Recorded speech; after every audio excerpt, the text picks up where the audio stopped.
গণহত্যার লক্ষ্যবস্তুতে পরিণত হয়েছে।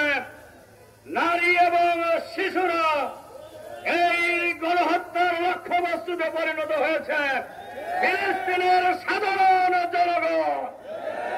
সংগ্রামী ভাই এবং বন্ধুগণ, এই জায়গায় দাঁড়িয়ে ফিলিস্তিনের জনগণের উপর নিষ্ঠুর হত্যাযজ্ঞ চালানো হচ্ছে, এর প্রতিবাদে আমরা ইতিপূর্বেও বহুবার বক্তব্য রেখেছি।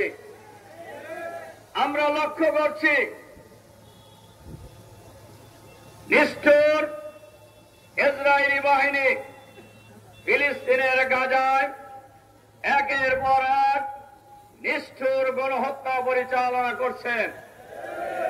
আপনারা লক্ষ্য করেছেন এই গণহত্যার লক্ষ্যবস্তুতে পরিণত হয়েছে নারী এবং শিশুরা। এই গণহত্যার লক্ষ্যবস্তুতে পরিণত হয়েছে ফিলিস্তিনের সাধারণ জনগণ। কিন্তু আমরা প্রতিবাদ জানাচ্ছি, আমরা বিক্ষোভ মিছিল করছি।